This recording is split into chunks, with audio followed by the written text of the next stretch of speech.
Hey everybody, and welcome back to another episode of Serious Cinema for Unserious Men, and a happy Halloween to our audience. I am Gabetron, and now, arise, Tuckermus Prime. Oh, look at his Halloween costume. Tucker, you would say you're a bone doctor, right? An osteologist, is that what they're called? Yeah, yeah, Yeah. sure, Gabe, sure. When did you decide medicine was the path for you? I wanted to be a surgeon. Yeah? Trauma surgeon? A surgeon. Okay. I am a surgeon. I am a surgeon. My wife. Well, today, because Transformers has turned 40 years old, and because I've been on a real Transformers kick recently, and because somehow in the 3 years of doing the show, we haven't done this yet, Tucker and I are ranking the 9 Transformers films. But before we do, we got a lot of movie news. But first, Tucker, I just want to ask, what is your favorite Halloween costume that you've ever done?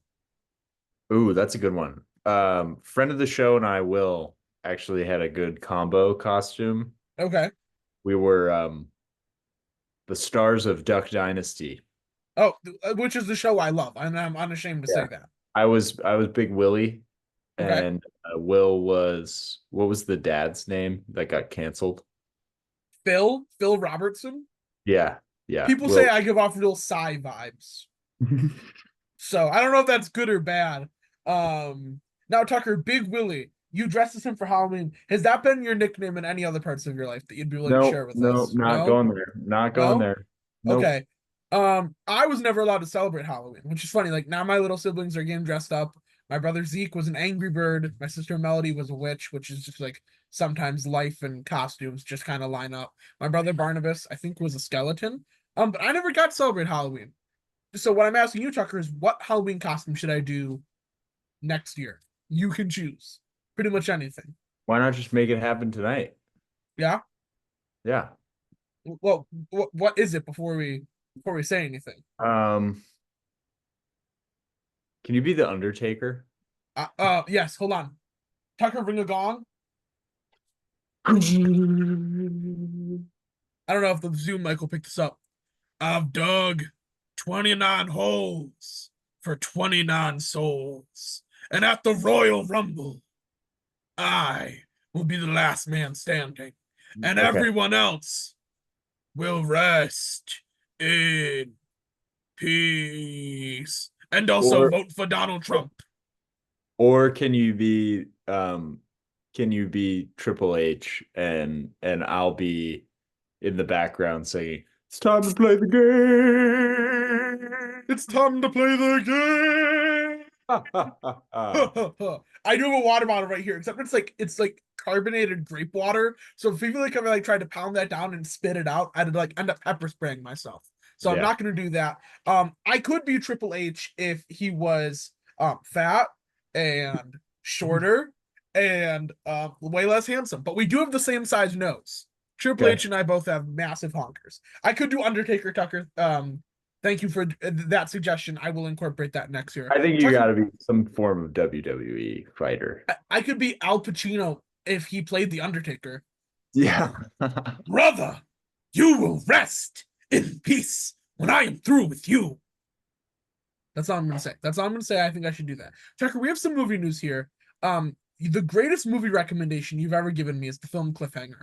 You know, you've told me about a lot of things, but Cliffhanger is by far the Why don't best you one. be Gabriel? Oh, look at this. Hold on. I pretty much am a cliffhanger. Oh, there you go. Oh yeah. Yeah, I mean, you Some would already call are. me someone call me the Italian stallion, even though I'm not Italian. Uh Tucker, the cliffhanger sequel that was coming out being directed by Jean-Claude Serrat. Stallone is gone. Stallone is no longer starring in the film, and instead of being a sequel, it is now a reboot. Lily James is going to be playing the main character. She's going to be the Sloane character, and the John Lithgow villain is now going to be played by Pierce Brosnan. I I don't know if we're gonna like that, if we aren't gonna like that. Um, but now it's Jean Claude Serrat who directed. He's directed some good stuff, right? The film Non-Stop with Liam Neeson, a movie that is quite good that I enjoy. He's also directed the film Jungle Cruise. So I'm Tucker, in. Yeah, are you in cliffhanger I'm sequel? No Stallone, adding Lily James and Pierce Brosnan, directed I'm by in. Jungle Cruise Man. I'm in. Who is it Lily James gonna be the The cliffhanger? Stallone character. Yeah, she's the cliffhanger. Okay, who's gonna be the heartthrob? You? No, I don't know. We don't know the heartthrob yet. I There's could there. I could do that. Brosnan is playing a European terrorist. That seems. I'm good with that. I'm good with that. I would imagine he'll be affiliated with the IRA in some way, shape, or form. And Jackie Chan is going to try and save his daughter. Man, that movie is so good. No, Um, avenge his daughter. yeah, well, yeah. If until Jean-Claude Sarah makes a good movie after Jungle Cruise, he is right now named Jungle Cruise Collat Sarah. He has Okay. to earn his name back. But I'm down with this as long as her name is like Gabriella. Okay, because Cliffhanger is the ultimate Gabriel representation. They can't take that from me. Okay, Sure. I'm serious about that. Next, Tucker, the Battle of Britain. You and I are history nerds. It is Mhm. a fantastic World War II battle. Not enough people know about it. It's Ridley Scott's next movie, apparently. It's a Battle of Britain film. He's already wrote the screenplay. It is, So there is a movie, there is like a Battle of Britain movie that was made a long time ago. That's pretty good. Like it's an old movie, but for the time that it came out, it's pretty entertaining. So yeah, um worth a watch if you're interested. I'm okay. very down to see Ridley Scott do an airplane movie. That sounds awesome. Yeah. The Bee Gees movie has been delayed, apparently, Mm, but it's because we've gotten the two of the stars, mm. Harry Styles and Paul Mescal. I'm not upset about that. I actually think that could be. I don't think Harry Styles is a good actor. Like him or not, he's a very talented musician. That's very Dunkirky. It sounds Dunkirky. As long as, like, here's the thing: Harry Styles, sparkling jumpsuit, dancing to Staying Alive. That movie's gonna make a cajillion dollars, a Yeah. one directillion dollars. And then Paul Mescal, I mean, apparently Gladiator 2 is incredible. I'm excited for a Battle of Britain movie, but with every Ridley Scott thing, there's like an 80% chance it doesn't come out. One, because he has like more than 1 foot in the grave. He's like 1 foot and 3/4 into the grave. More of him is in the grave than is out of the grave. He's so old. So old you kind of wonder, if you were American, should you be running for president of the United States? But election week humor. Thank you guys. I'll be here all week. But also, he just seems to change his mind all the time. There is the rumored Prometheus 2. He's talked about making a Jesus movie for many years. Everyone just wants to make a Jesus movie. But if we get the Battle of Britain, I'll be down. Tucker, next piece of movie news. I don't often like to say I was right. Okay, that's not the kind of person I am. I don't like being arrogant. Well, sometimes I like being arrogant. But on this show, I try not to go, I was right. Critics have seen Wicked. Critics love Wicked. Big I was Papa said, I I'm was just never telling you, I said they would love Wicked. You You were know I right. did. You were right. I was never against Wicked. Just But saying. were you ever on the Wicked train as much as I was? The train in the No. trailer, that's me. I'm the conductor. Gabe is the Wicked train conductor. That Amen. that could be your Halloween costume. Yeah, that was my nickname when I was in Boston for a little bit. Variety is calling it a masterpiece. Quote, Ariana Grande is apparently going to get an Oscar nom. That's coming from the playlist and Variety. Um, hell That's yeah, like man. not that shocking to me. I feel like she will be involved in the Oscars no matter what, whether it's like Performing a song yeah, like performing a because. song. I could see honestly, I could see Ariana Grande being involved in hosting somehow. Yeah.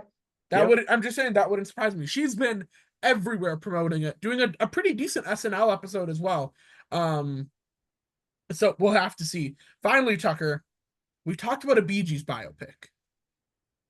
Let's talk about a Michael Jackson biopic because Lionsgate, and maybe they're huffing the paint after the Megaflopolis. Lionsgate expects Michael Jackson will make multi-billion-dollar box office. What are your thoughts on that? I'm down. I think it will. I It and is, I think it's gonna be very good. Lionsgate says with Be- uh, with the Chinese appeal, They believe that MJ will gross over $2 billion. Let me break it down for you. We make a lot of fun of Bohemian Rhapsody. It's a flawed movie in a lot of ways. It is. But at the end of the day, the music is really fucking good. Yeah, because Queen makes great music. Queen makes great music. And same thing with the Elton John movie. Like, it's fine. It made some money. And at the end of the day, Elton John makes really good fucking music. He really does. So you're gonna give me a guy who like transcended multiple generations of music. You're gonna give me his biopic and tell me it's not gonna make a lot of money? I'm gonna say you're wrong. I think it's gonna make I'm money. not directing this at you. I'm not directing this at you. I'm directing this at the MSM, The movie social media. the mainstream media. Oh, But okay. we could turn it into the movie social media. I'm not involved in that social media anymore. After the Alien Romulus discourse of people going like everyone involved in this movie should kill themselves, I was like, no, no, we're not saying that. What is interesting is Puck's Matt Bellany, who also works for The Ringer. He apparently read the script for Michael and says, "quote The film wants to very much convince you that Michael is innocent," and quote goes to great lengths to minimize and downplay the controversies. That is my only worry. Is Michael Jackson, you're right. He is huge in China. It's will we see kind of a pushback from American audiences, but also does that matter? I don't know. All I know is Jafar Jackson seems to do a great job at playing his uncle, and I like Nia Long, and Coleman Domingo is an incredible actor, and Joe Jackson was a despicable human being, and I think Coleman Domingo is going to do a fantastic job playing him. And then it's been a while since we've got Miles Teller and anything, and I'm cool for him to be in it as long as he's better than Tom Hanks in the film Atlas. It's a low bar, but it is the bar that I've set for this movie. But Transformers. Why do we love Transformers so much? That is a fantastic question. A question that I think the answer reveals a lot about yourself. For me, I think it reveals that I have never really grown up because the appeal for Transformers is so many things that you loved when you're a little kid, all smashed up in one. Okay? You like aliens? The Transformers are aliens. You like robots? They're robotic aliens. You like big guns, swords, axes, bombs, gravity mines, etc., etc. Guess what? They've got them. But you like cars and trucks and helicopters and boats and dinosaurs and gorillas in certain cases. Guess what? They have those too. And I think it's that amalgamation of all those things you love. Now, the Transformers franchise is kind of spotty in terms of movies. There's been 9 movies, and I will say there's a vast difference in quality, at least on my list, between number 7 and number 6. I think a huge part of it is Michael Bay is a director who is very, very talented at making sure that what you see on screen is propulsive and immersive and lots of explosions, and it's going to be loud and like you're going to feel the theater shake. However, he pretty much slaughters the narrative in the process of creating those awesome visuals, and that is the juxtaposition and the sacrifice you kind of have to make in these Transformers movies. Now, ultimately, I'm fine with it in most of them. Some of them it's too egregious and I just can't look past it, but the Transformers lore itself is already kind of weird. So while Tucker is finishing up his dinner because the man needs to eat, okay, he works crazy hard. He's already thin, and if he doesn't start eating, he's like gonna become so thin that he's gonna fall in between his floorboards and be permanently lost. It's like gonna be an Ant-Man Quantum Realm situation. While he finishes his dinner, I will do a quick breakdown of the Transformers lore. So people, maybe if you haven't seen the movies, this will maybe sell you on watching it. And if you have seen them, maybe you still don't know the lore because I've rewatched them all in the last 3 days, and I will say it doesn't always make much sense. Essentially, before anything, there is God, and that God's name is Primus, and that God Primus decides that he wants to create a race. He doesn't want to be alone in the universe, and so to create the spark of new life and that word spark is going to become important. He sacrifices his body, and his dead body literally becomes the planet Cybertron. From the forge inside of Cybertron, these robots start being created, and they are imbued with a spark. And that spark is a little fragment of Primus himself. Well, on that planet, this aristocratic system starts developing. You have the Primes, who are these people who sit around up in golden palaces. And, they are the peacekeepers, but some would say they're also slightly tyrannical, if not tyrannical. They are out of touch, and they don't really care about the suffering of the lower classes, because the planet Cybertron is super stratified, and it's kind of hard for people to advance. Well, the lower class, they're working in the mines, they're working in the gladiatorial pits, etc., etc. And some of the primes start realizing, hey, these lower class people deserve better than the lives they get. They have to slave away in the mines, they have to fight for our enjoyment. One of them, his name is Sentinel Prime, and Sentinel Prime, he ends up joining a rebellion led by a young gladiator named Megatron. He's going to become important. And who goes with Sentinel Prime but a young man named Optimus Prime? And the three of them are like a father, Sentinel Prime, and his two sons, Megatron and Optimus Prime. And a brotherhood really develops between Megatron and Optimus Prime, and they end up winning. They dismantle the tyrannical system and make it a planet where everyone deserves equality. It's a very famous Transformers quote: "Freedom is the right of all sentient beings." However, Megatron and Optimus Prime have a slight disagreement about how to create and protect the freedom in the peace. Optimus Prime believes that freedom comes through governance. He creates a code of rules for how everyone will act on Cybertron, and says these are the rules that if we all follow, we will all be equal, there will be no suffering. Megatron believes that you must punish people strictly. If you cut in line, your head should be cut off. If you are rude to someone, your tongue should be cut out of your mouth. And because of that, we get the Cybertronian Civil War. Megatron on one side, Optimus Prime on the other. And the result of that war is the complete and total destruction of the planet Cybertron. And as I mentioned, the Forge in Cybertron is how the Transformers are created, ending the Transformer race. They end up going to Earth, meeting several humans, going on a variety of adventures, and in two films, meeting the Tooch. The Tooch playing two different characters, and we will talk about how important that is. Tucker is chewing, so I won't ask him yet.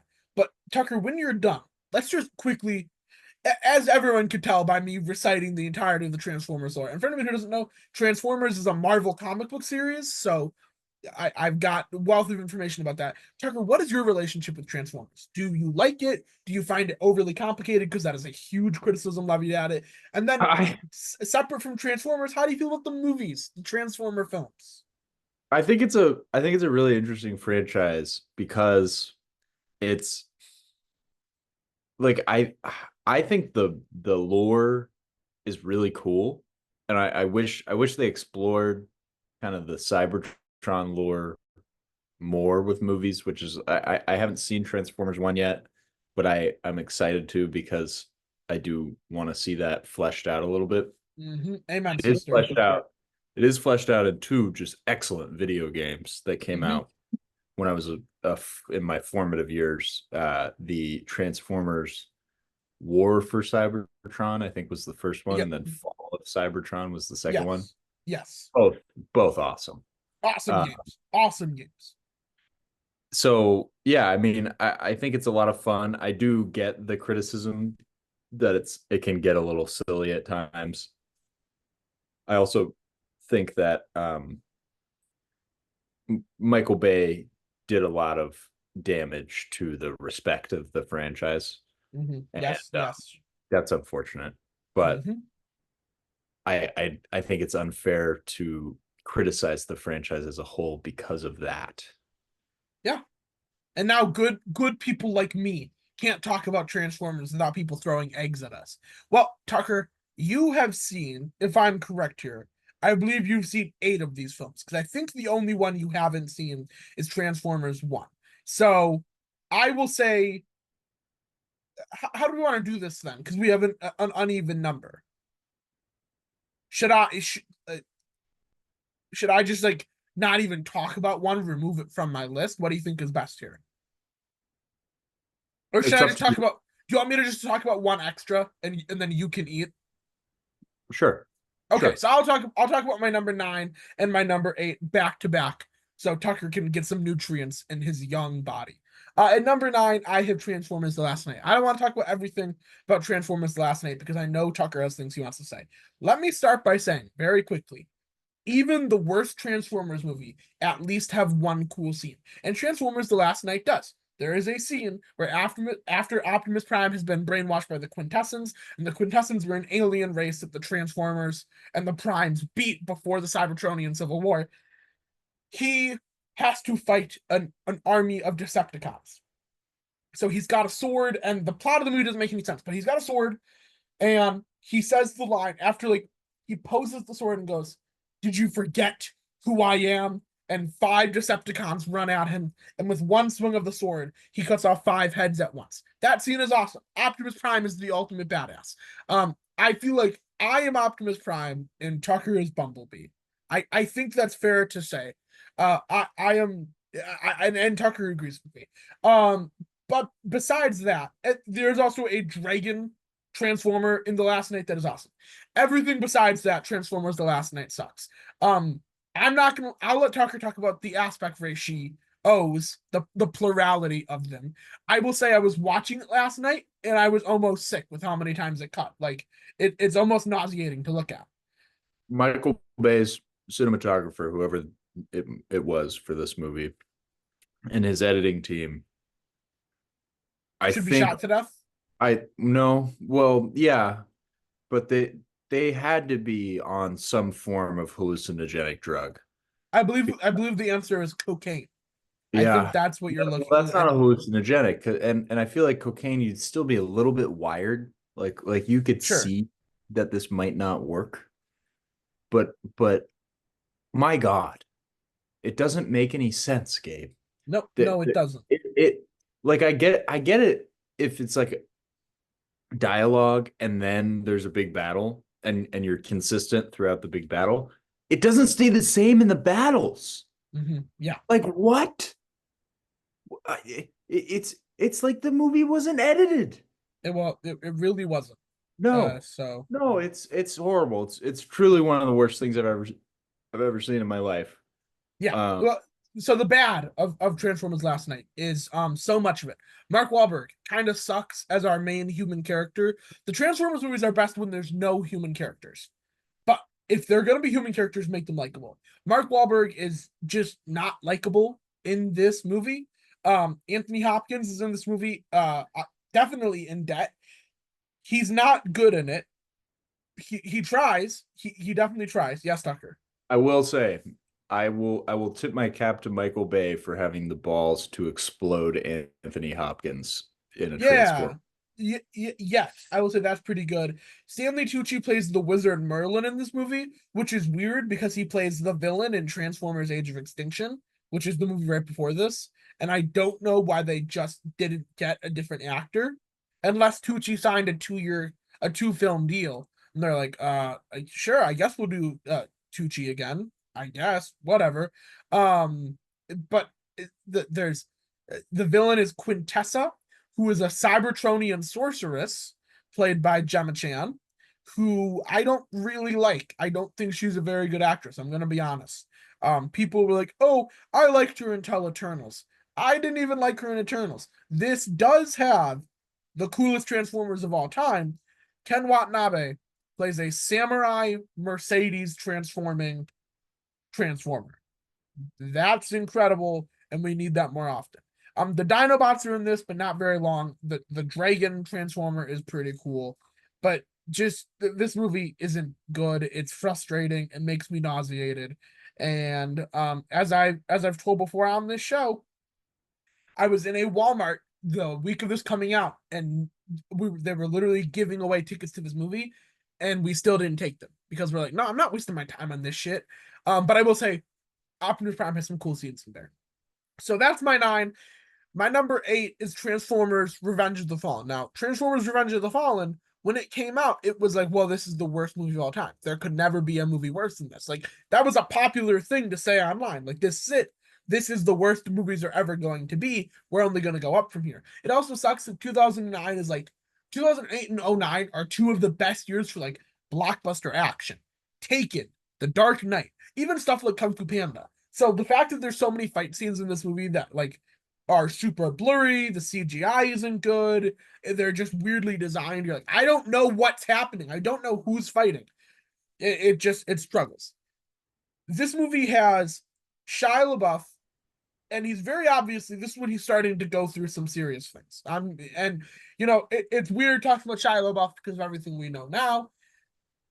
But for three of these movies, you know he gives it his all, and people are just kind of dicks to him. Um, and then Megan Fox is in this movie, and she obviously isn't crazy about this movie. And you know, didn't love being in it. Rainn Wilson is in this movie for about 4 seconds, and it's one of the worst things he's ever done. He's just bad. And the villain of this movie is the Fallen. And the Fallen is I explained how Megatron was like a gladiator who decided to start a revolution. The Fallen is the person who was whispering in his ear on Cybertron, hey, you should do that. You should start a revolution. And everyone was like, yeah, okay. Whatever you say, man. I'm Megatron. I'll listen to you. Um, this was the first time or second time we get Hugo Weaving's Megatron. We've learned since now that Hugo Weaving hated playing Megatron, and you can kind of tell. And he's like gotten super mean. He's like, that role was so under me. And then 2 years after this, he plays the Red Skull, and I'm just like, so Megatron is under you, but the Red Skull isn't. I don't really understand where that comes from. But as I've mentioned, every Transformers movie has at least one good scene. And in this movie, in the final battle against the Fallen, and I would say spoiler alert, but don't, if you haven't seen Transformers Revenge of the Fallen, don't watch it. The Fallen tries to swing a spear at Optimus Prime. Optimus catches the spear, says, you chose the wrong planet, stabs the Fallen through the mouth of the spear, snaps the spear in half, takes the two ends of it. Tucker, do you know what he says? Do you know it off the top of your head? I don't. He yells, give me your face. And Optimus Prime, taking two edges of a spear, slices off a Transformer's face. And it's awesome. The Fallen turns around to try and run away. Optimus picks him up and from behind sticks his hand through his chest and rips out his heart and goes, I rise, you fall. And like, no matter how bad that movie is, that scene is sick as fuck. I don't care what anyone says. But Transformers Revenge of the Fallen is just a weak movie that was obviously made to get a bunch of money, and money is good, but not if you can't do a good job.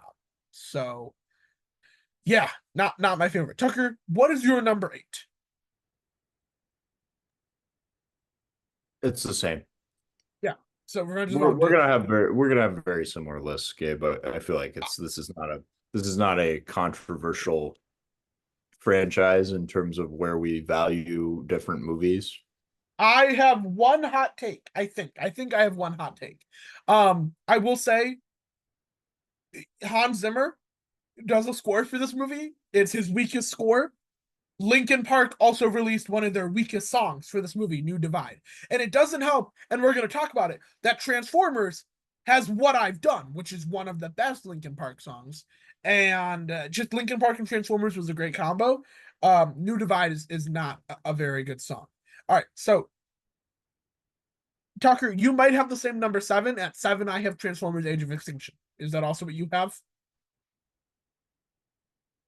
Where Mark Wahlberg it meets Dino Yes. Yeah. Transformers. Okay, That is that the one with that's the one with Kelsey Grammer, right? yes, why don't you share your thoughts on Transformers Age of Extinction, Tucker, and the actions of the Cemetery Wind program, which is an incredible name for a CIA unit. I don't give a fuck what anyone says. That's awesome. That this one is just like it takes some swings, and I'll give them some credit here and there. Like John Goodman as the machine gun transformer was pretty awesome. I just feel like the whole we spend the first two movie or three movies of this franchise basically establishing how unstoppable these guys are when they're unleashed, and now all of a sudden the humans can just kill them at will. That really bugged me. I didn't like that. um I think this movie, I just remember the the hype for this movie being all about the Dinobots, and they're And in it. they rock They do incredibly rock, hard.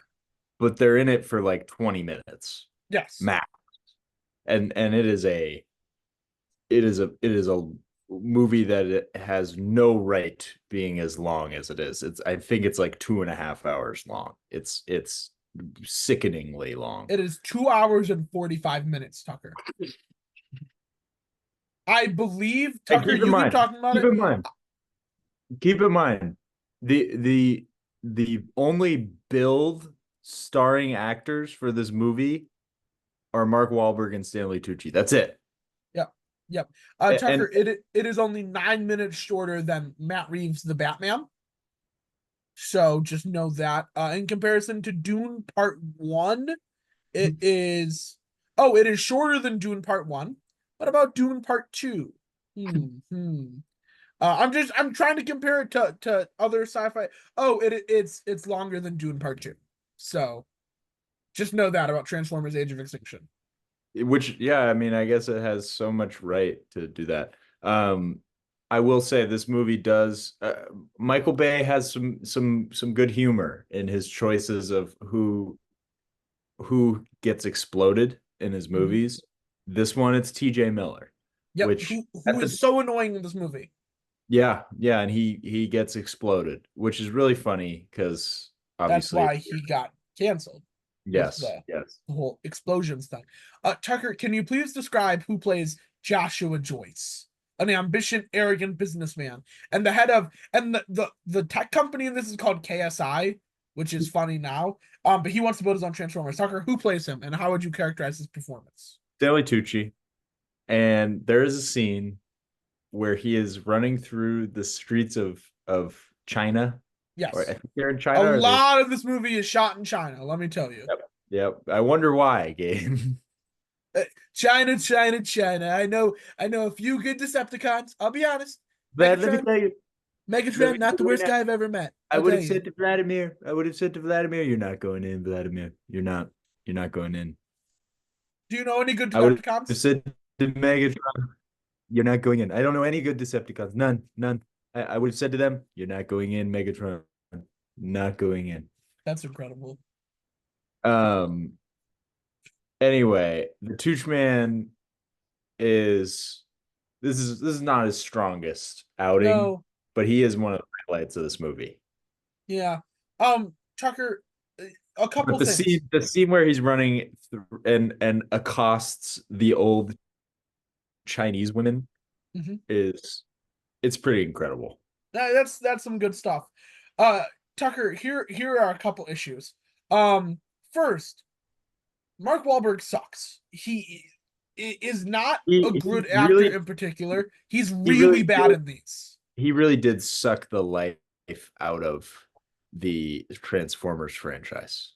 He is saying he's reading the script phonetically and repeating it back, and he's like, Optimus, you have to stop Galvatron. And you're like, Mark, read one time. Also, apparently Ben Schwartz plays Bumblebee in this, which is just weird. Bumblebee doesn't speak; he just has radio voices. So that's weird. One thing that we have to talk about is Steven Spielberg has produced all of these movies. Um, I need to know what was Steven Spielberg on them, and they showed him the final cut of this. He was like, "Yeah, that's pretty good.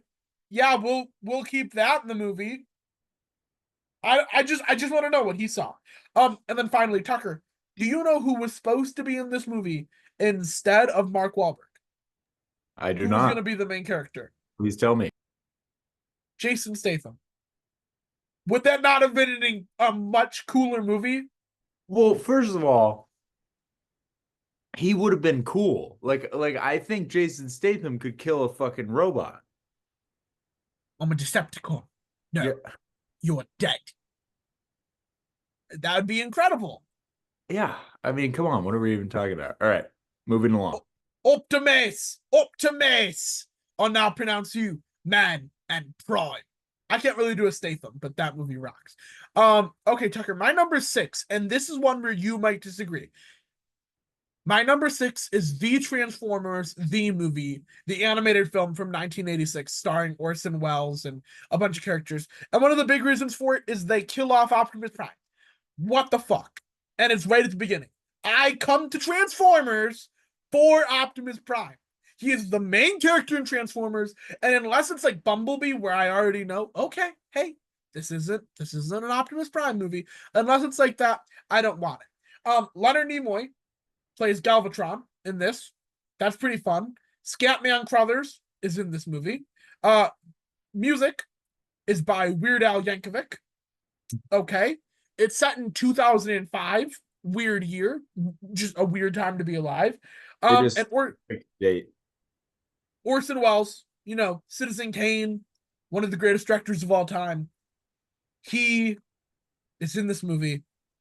And he's not very good. He plays Unicron, who is a planet-sized transformer who eats other planets, and then Judd Nelson, who you know from like The Breakfast Club, St. Elmo's Fire.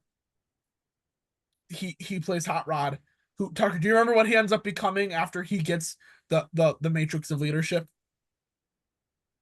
What he changes his name to when he becomes No, a Prime? Hot no. Rod. Get ready for this, Tucker. Ready for this creative name change? Rodimus Prime. That's what his name changes to. That's Yeah. Look, I'm not down with this. I'm sorry. It's just also yeah, the animation also just isn't great. It's That's not like great. It's not great. it, That's kind of the only thing I remember from this when I saw it when I was little was like, why does it look bad? it Because also it almost killed looks all the Transformers movies. that and it looks worse than the cartoons. So like than the classic cartoons. Apparently, there's a 4K rework of this that looks good. I'll have to Okay. see that. I haven't watched that. I've only seen the version that's on streaming, so I'll check it out. Um, but this movie was literally created because Hasbro wanted to kill off Optimus Prime, and they're like, "Well, shit. Let's kill him in a movie so people will actually see it." And to that, I say, no, no, no, no, no, no killing Optimus Prime. Tucker at number 6. What I've done, I'll face myself. I have Transformers from 2007. Hell yes. The Mm, most 2007 movie of all time. it Tucker, really is. I've rewatched that. There's a scene where a Mountain Dew vending machine transforms into a Transformer. And then somebody goes, "Oh man, I was just about to buy one of those." And I'm like, I I wonder if Mountain Dew sponsored this movie at all. I might disagree with you on this one. Are you saying that Dark Side of the Moon isn't as is worse than Transformers? No, I'm saying I think I would have Bumblebee here. What? Are Yeah. you high? Are you smoking pot? I fucking love the original Transformers. Sure, you're right. That's why it's here. Tucker, Bumblebee is Okay, great. okay, okay, Look, okay. you can do your list. You can put it wherever you want. You could put this at number 1. No, no, no. I now that I'm looking at what's left, the only thing that I would consider swapping here is Rise of the Beasts. Oh, then you are not gonna like this list, comrade. You're Please not gonna tell me, like is where I put it. that number one for you? Nope, not at number 1. Okay, all right. We'll keep Transformers here, I guess. No, you can put it wherever you want, big dog. Okay, okay. For me, it's at number 5. And that's not a bad thing. As I mentioned while Tucker was cooking, there's a massive difference between 9 to 6 and 5 to 1. True. I think one of the crazy things about this movie is you get to see the Transformers in real life. And the first time they transform, you're like, oh my God, that's Optimus Prime. and it looks sick. And Optimus, this is like the Guy Fieri sized version of Optimus Prime. Like he's got like the fire, and like if Guy Fieri would be like, it's time to go to Flavor Town. Autobots, roll out. I would have been like, yeah, that makes sense. This movie, it's pretty good. It's also really 2007 though. It's a little pervy. I'm not gonna lie. Like there's a couple Megan Fox scenes where she's like leaning, and you're like, this is, I don't know how good I feel about this. Anthony Anderson is in this movie. Okay, sure. John Voight in this movie. Okay, sure. Go ahead, Angelina Jolie's dad. John Turturro is one of the best parts of all these movies. He was fully commits. He's like lost his mind. Bernie Mac is really good in this movie. He's in it for a very small amount of time, but he is very good in his little bit.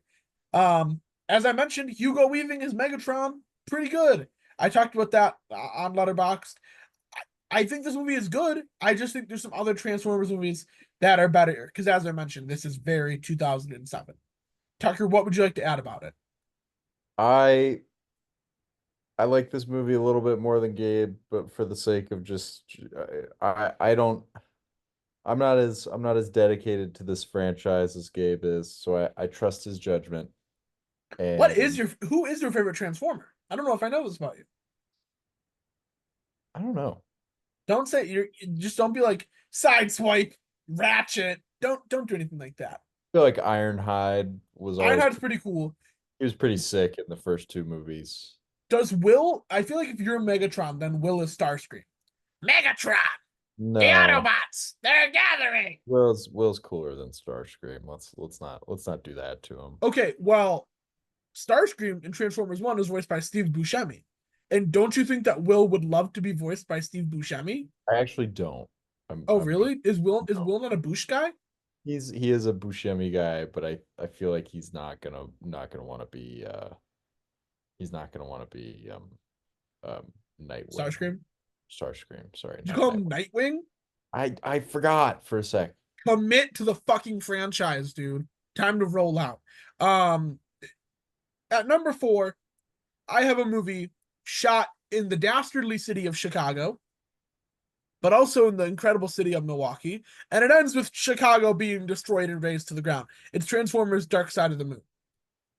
This is the best of the Bay ones. This is like the one where he finally gets to commit to his vision. Part of it is the CGI catches up. Part of it is he finally gets the huge battle. It's awesome. This movie is awesome. And as I mentioned, it burned Chicago to the ground, which, like, honestly, it should have happened earlier. Like, let's be real here. This should have happened before. This does have some really weird side plots with human characters. For example, just our guy Ken Jeong, his name is Jerry Deep Wang, and he's showing up and he's like cornering Shia LaBeouf in bathroom stalls and like pulling papers out of his ass, and then he gets murdered by a bird transformer. He's very sweaty in this movie. It's really weird. And also, Buzz Aldrin is in this movie, and there's a scene where like he meets the Transformers, and he's like, "Glad to meet some heroes." And Optimus Prime is like, "No, Buzz Aldrin, you're the hero. Roll out!" And I'm just like, who did someone owe Buzz Aldrin money or something? Like, did he owe Spielberg for Apollo 13? I don't know. So that stuff isn't great. This is one of the very last performances of Leonard Nimoy as Sentinel Prime, who's a fucking traitor and deserves to get shot in the head with a shotgun. This movie has an incredible fight scene where, and it's what I'm going to post to promote this episode on social media. So just if you see that clip, know the episode is out. Megatron goes to Optimus and he's like, "Who would you be without me?" And Optimus's face guard goes up, and like the Transformers, they have these like face mask things, and when they go up, you know shit's about to get real. And Optimus goes up and he goes, "Time to find out." And he takes his axe and doesn't just decapitate Megatron. He puts his axe in Megatron's head, then flips over Megatron and pulls the axe, ripping off Megatron's head. Then Sentinel is like, "No, Optimus, I didn't mean to betray you." And Optimus Prime, because he got his arm ripped off, he like cocks a shotgun Tucker with one arm and goes, "You didn't betray me. You betrayed yourself." Then point blank execute Sentinel Prime. Oh my God. A big theme in the Transformers movies is Optimus Prime is brutal. And he's like, executions are not how we will solve problems on Cybertron. And I think a big part of this is just, you know, not a big part of it is Michael Bay obviously doesn't understand the Transformers because Optimus Prime would never do that. But I will say I love the wanton violence. I'm a big fan. So that's number 4. At number 3, I have Bumblebee. And Tucker, you seemed like you weren't crazy about this.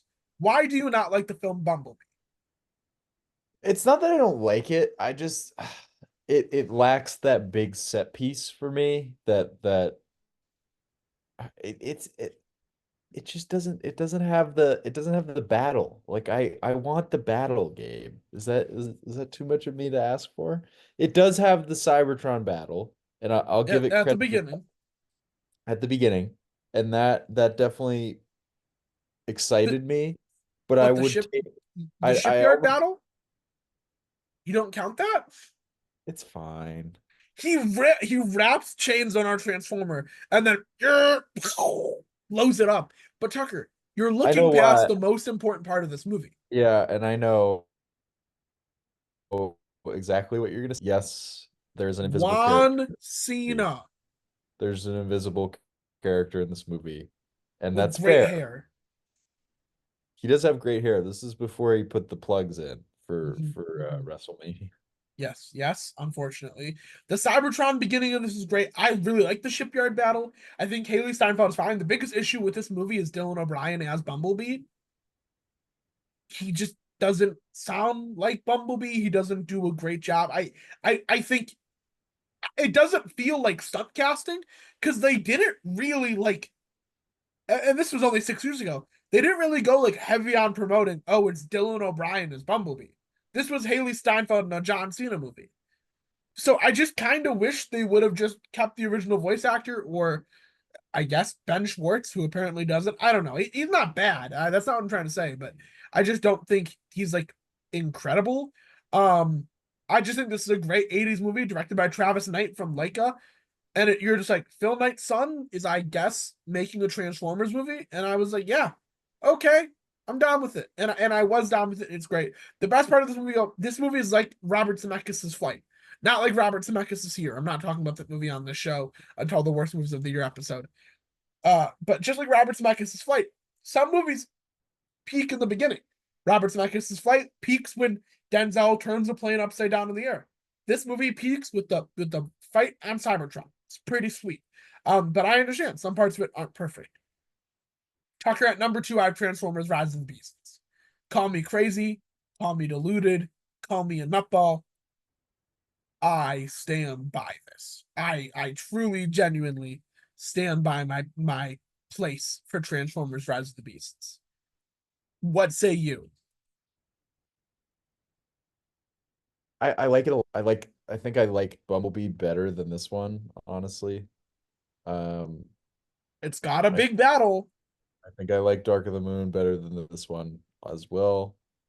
However, I will say in terms of reviving the franchise's vibes from the Bay debacle that was the last 2 movies that he made, this movie did a great job. There's a lot of nostalgia bait.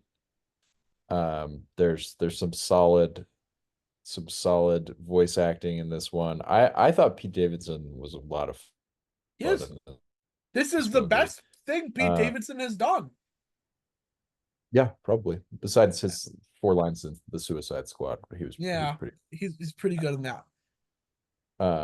But yeah, I would agree. And other than and the movie with Bill Burr is pretty good too. That's true. Uh, Anthony Ramos isn't great, and neither is Dominic Fishback. This, as all of these movies do, they have weak human performances. I get it. However, Yeah. Ron Perlman plays Optimus Primal. I have never seen myself in a character in anything more. Optimus Primal is the leader of the Maximals, who's instead of turning into a car, he turns into a gorilla. Peter Dinklage is in this movie. He's the villain. He's pretty good. Michelle Yeoh, fresh off winning her Academy Award for Everything Ever All at Once, plays Air Razor, who's a Peregrine Falcon transformer. Hell yeah. Liza Koshy, who was she a YouTuber? Like, is that where I don't really like pick up on what she's really in? I don't really super know who this is. I don't know. Okay. Well, she's in this movie. She's fine. Coleman Domingo plays Unicron, whom we talked about, and he's great. He is really good in this movie. Then you have Rhinox, and you've got Bumblebee, and you've got the Scorpidox. It's all good stuff. The peak of this movie. Gabe's appeal. This movie is a classic written and directed by Gabriel Joseph Bradham film. Yeah, and that's a real genre of movie. Yeah, it is a real genre, and it's like, when I saw the giant gorilla transformer, I'm like, oh my God, this Yep. is Yeah, this is and I this is the most Gabriel Joseph Bradham film I think I've ever seen, and lo and behold, it's high on this list. yeah, there are two parts of this movie that make it peak. One is the fight between Optimus Prime and Scourge, and there's a giant lava wall, and Optimus Prime just literally goes, "I'm tired of you," and choke slams the Peter Dinklage character into the lava wall and starts melting his face off. And goes, "Time to show you the power of the Prime," and stabs him in the head, then rips the head off with the sword. That's awesome. But also, after Bumblebee has died, he's resurrected Jesus style, and then a plane pulls up and you hear, "Oh, come on, man." And the beat from Mama Said Knock You Up by LL Cool J starts playing, and the plane hangar door opens up. Bumblebee locks and loads his guns, and then jumps out and is shooting things as he's falling to the sounds of LL Cool J. Tucker, break down the end credit scene of this movie and why it's the greatest thing known to man. See, this is where it Please. took a little bit of a left turn for me in terms of my enjoyment, because I'm like, oh God, can we just Nope, not? nope. We're doing it, and we're gonna do 3 So, episodes dedicated to it. Michael Kelly, of course, plays some sort of CIA man who approaches Anthony Ramos, and is like, we're assembling a team. We want to ally with the Autobots and fight them. And it's like, oh God, okay. So they're just doing Nest again.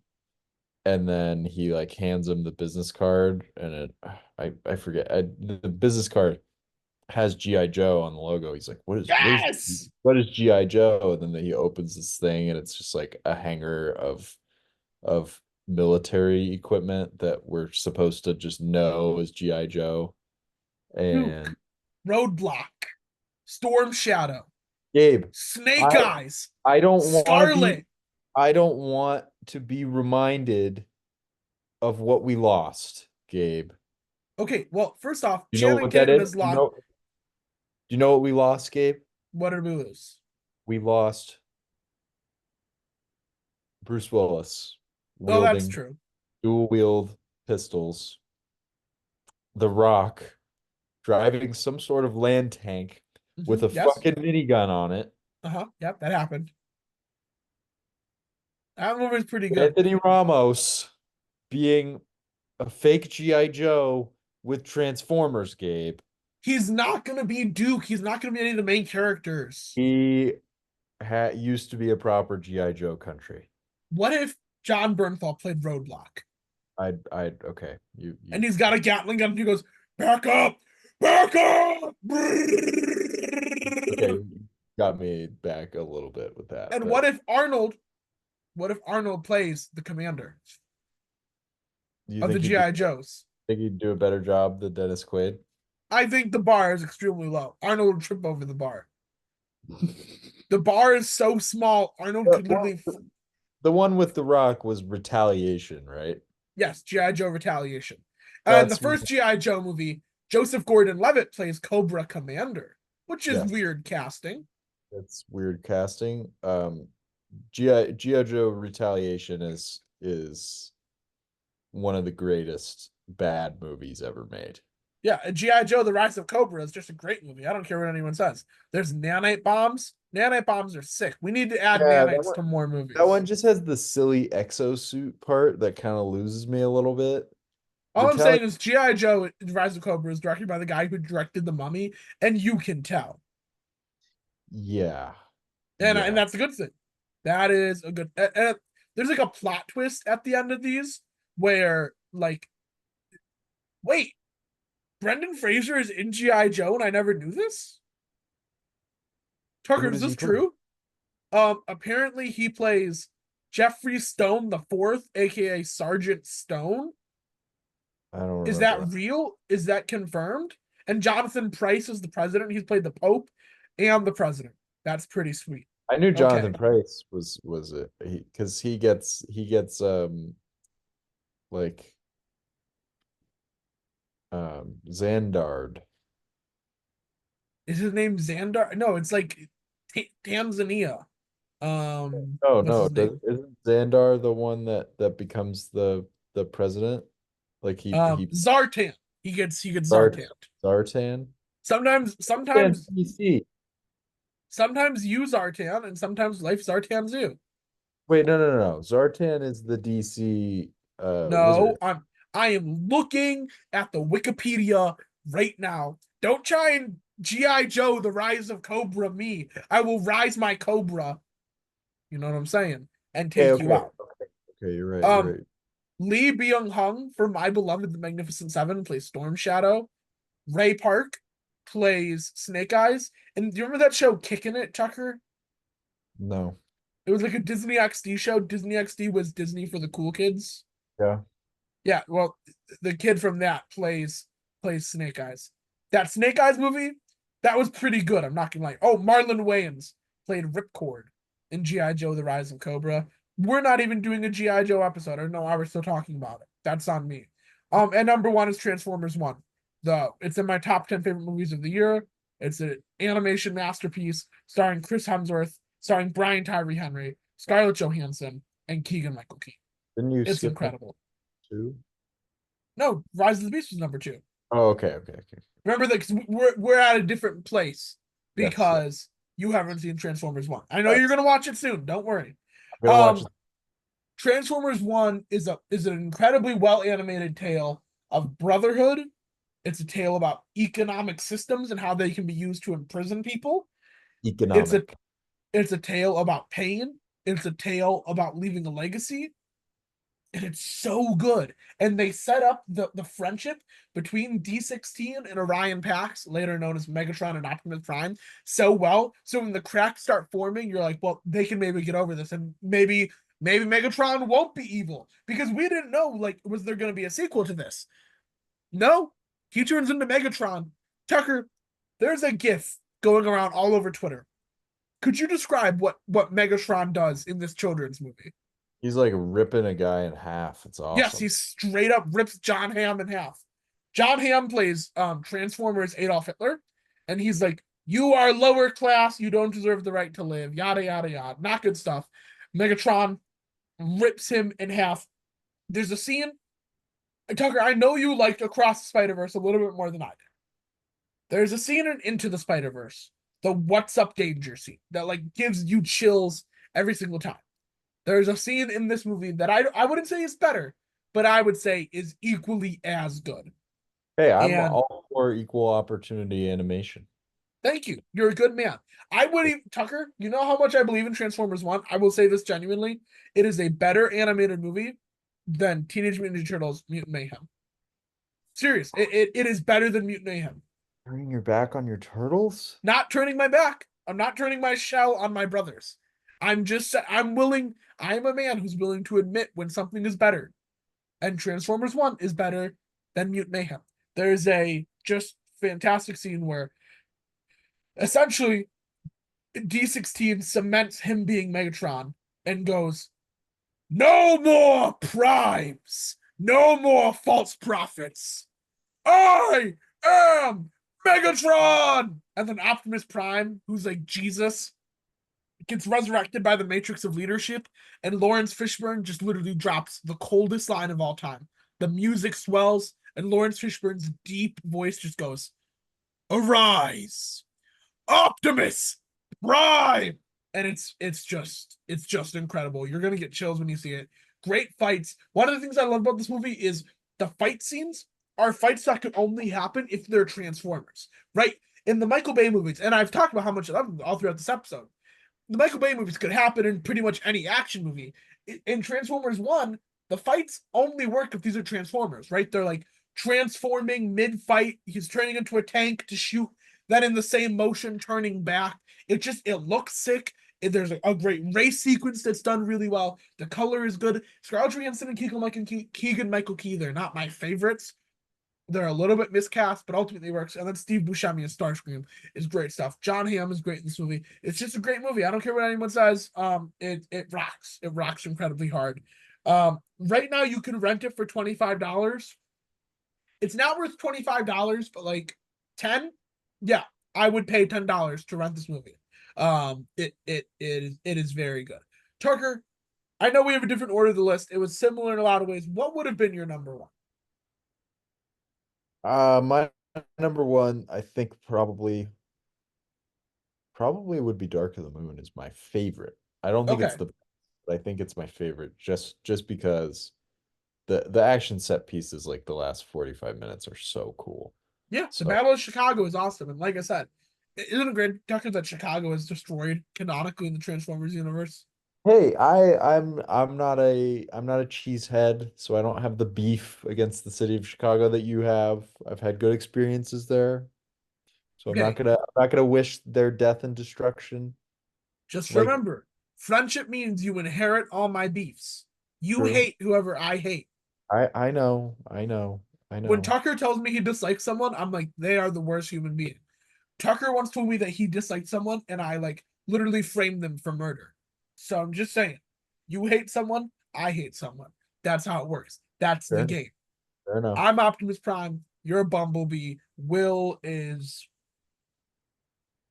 Ironhide. Hot Rod. Ironhide. You think Will is Ironhide? Yeah, he could light him up. Oh, okay. Well, there we go. Tucker, what's your streaming recommendation for tonight? It's a pretty easy one for me.